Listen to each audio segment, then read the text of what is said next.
पर लूत को अगर हम शुरू से देखें और अभी तक के पूरे परिवार से हमने आज लूत के जीवन से हमने क्या सीखा कि देखो, जब लूत ने उस स्थान को चुना जो हरी भरी थी, हरियाली भरी थी, उसने अपनी आंखों देखी चीजों पर विश्वास करके जो उसको पसंद आई वो चीजें उसने अपना ली और वो चीजें अपना ली और क्या करा, उस स्थान पर जो उसको बहुत सुंदर लगती थी और एक आशीषित स्थान उसको लगता था देखने में, और वहां पर जाकर लूत ने क्या कर दिया, अपने तंबू को गड़ा दिया और उस स्थान के वो निकट रहने लगा। लेकिन वहां लिखा है कि परमेश्वर की नजरों में सदोम और अमोरा दुष्ट थे और पापी थे और बहुत बुरे थे।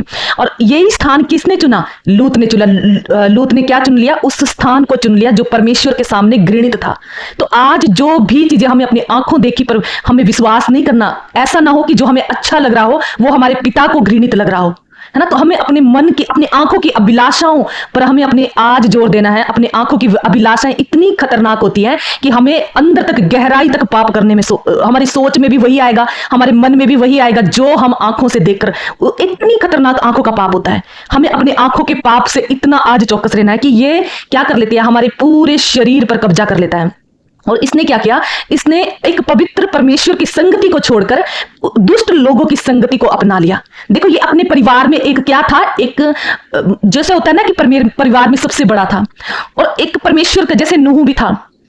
तो जैसा भी परिवार का कोई ऐसा सदस्य जिसके ऊपर जिम्मेदारी होती है और जो आदर्श का कांड भी बन सकता है या कुछ भी हम कह सकते हैं, तो ऐसे इंसानों को जरूरी है कि अपने परिवार की क्या करनी है, रक्षा करनी है और परमेश्वर के निकट उनको उस चीज को रखना है। हमें अभी के लिए नहीं सोचना कि अभी हमारे जीवन में क्या, लेकिन आने वाली पीढ़ियों के विषय में भी लूत ने ये नहीं सोचा कि अभी तो मैं इस स्थान पर रह रहा हूं, है ना, लेकिन आगे पीढ़ियों पे मेरा क्या असर पड़ेगा। और यही कारण है कि उसने पवित्र संगति छोड़कर एक गलत संगति को अपना लिया। और जो मुखिया था घर का, जैसे हम बोलते हैं ना, एक मुखिया घर का, उसने क्या पकड़ लिया?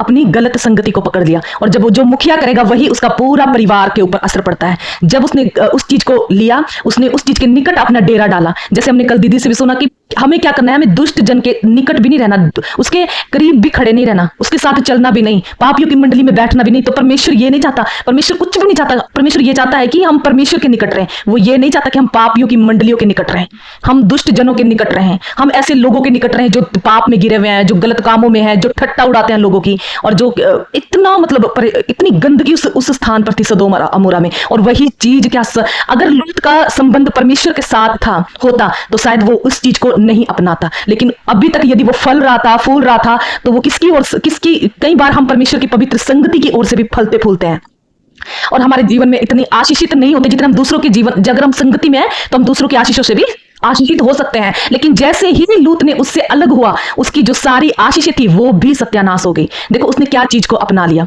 है ना, परमेश्वर से दूर रहने के लिए। और यहां तक कि उसके परिवार पर भी उसका असर पड़ा।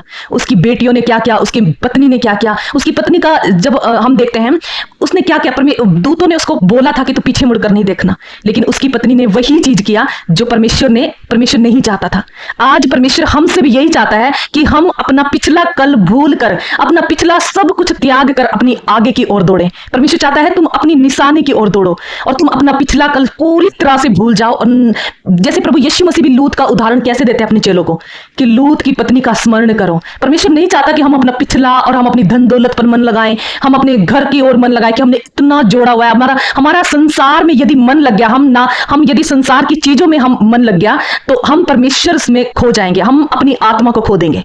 यही चीज लूत की पत्नी ने किया। जब लूत ने एक गलत फैसला किया तो देखो उसकी पत्नी पर भी उस चीज का असर पड़ा और वो परमेश्वर से दूर हो गए और उसका पूरा घराना कैसे नाश की तरफ जा रहा था। क्योंकि वो किसके निकट थे? वो सदोम और अमोरा के निकट थे, जो इतने पापी जन थे। लिखा है कि जब स्वर्गदूत सदोम और अमोरा में आए तो लूत उन्हें फाटक से जबरदस्ती अपने घर पर लेकर गया कि आज रात तुम मेरे साथ रहोगे। लेकिन क्या होता है कि वो लोग जो सदोम और अमोरा के लोग जो होते हैं वो लूत को भी चेतावनी देते हैं कि जो भी मेहमान या जो भी अतिथिगण तेरे घर में आए हैं, आज तू क्या कर, उनको बाहर कर, ताकि हम इनके साथ दुर्व्यवहार करें, है ना, हम इनके साथ भोग विलास करें। कितना गलत मतलब वो करना चाह रहे थे। और प्रभु के स्वर्गदूत वो थे, उनको वो कह रहे हैं कि इनको तो बाहर करके हम इनके साथ भोग करें। देखो, परमेश्वर ये चाह रहा था, परमेश्वर ने अब्राहम से ये कहा कि मेरे कानों में तो इनके पाप की आवाज पहुंच चुकी है, इनकी चिल्लाहट पहुंच चुकी है, लेकिन मैं देखना चाहता हूं इनके भीतर रहकर कि ये सच में इतने पाप में लिप्त है भी कि नहीं। लेकिन जैसे ही वो क्या करे, उस सदोम और अमोरा के मध्य में गए तो सारे लोग क्या उस सुन स्वर्गदूतों के और लूत के पीछे भी पड़ गए और लूत को भी कहने लगे कि अभी अभी तू क्या है, तू हमारे यहाँ पर एक अतिथि के रूप में आया है और तू क्या करे, तू हमारे ऊपर का न्याय बन गया। देखो इस तरह से हमारे अपने मतलब जब हम परमेश्वर के लोगों के साथ रहेंगे वो कभी भी हमें ऐसा महसूस नहीं होने देते, लेकिन अन्य जाति हमेशा हमें ऐसा महसूस होने देते हैं कि हम उनके मतलब उनके उसमें नहीं है। तो किस तरह से परमेश्वर के दूतों को उन्होंने परेशान किया रात को, और वो चीज जो परमेश्वर को सबूत चाहिए था वो चीज मिल गई।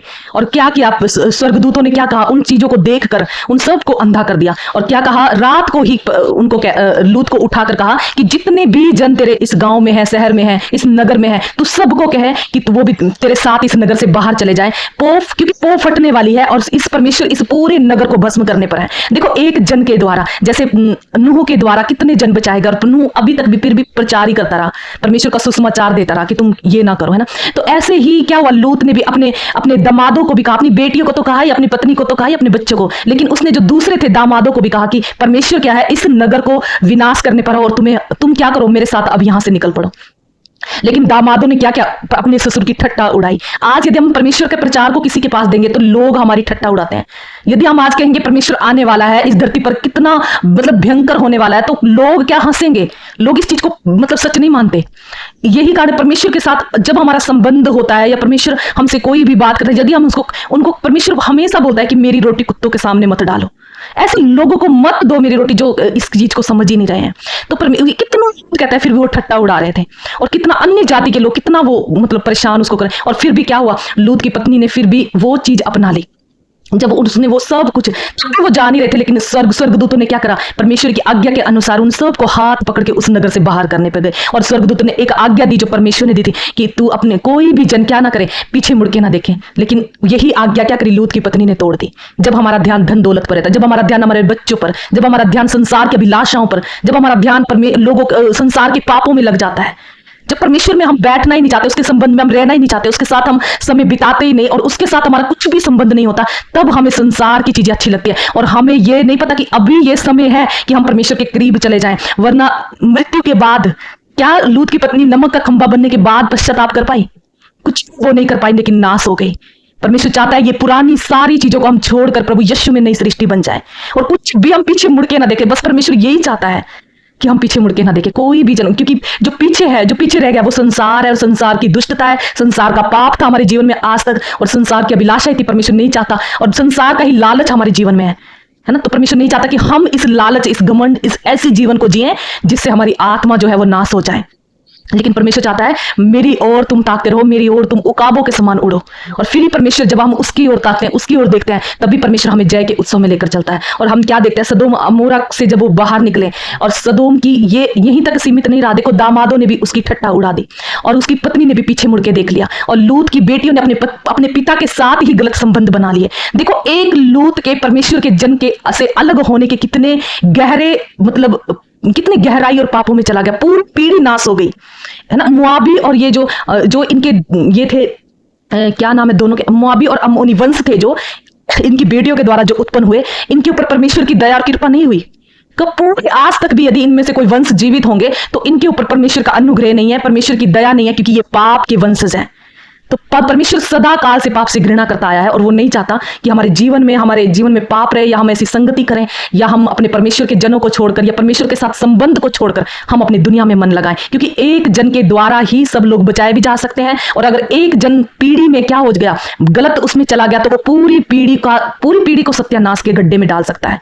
मतलब एक जन क्या कर सकता है, नरक में भी डाल सकता है, और एक ही जन के द्वारा उद्धार भी हो सकता है। अब आज हमें परमेश्वर इस वचन के द्वारा भी चेतावनी दे रहा है कि हमें आज पीछे मुड़कर देखना, या हमें संसार को पाना है, कि हमें परमेश्वर का, जैसे हम रात भी सुन रहे थे कि अगर हमने सारे संसार को जीत लिया और अपनी आत्मा को नाश कर लिया तो उससे क्या फायदा। और अगर हमने परमेश्वर को पा लिया और संसार को छोड़ दिया तो वो क्या है, वो हमें अनंत जीवन देता है। लेकिन ये जीवन थोड़ा ही है, थोड़ी सी हमारी एज है और थोड़ा ही जीवन है, और अगर इसी में हमने अपने मनों को फिरा लिया तो हम उस चीज को पालेंगे जो अनंत जीवन तक कभी हमारे जीवन से कोई नहीं चुरा सकता। तो परमेश्वर इन सारे वचनों के द्वारा हमें आशीष करे। सबको जय मसीह की।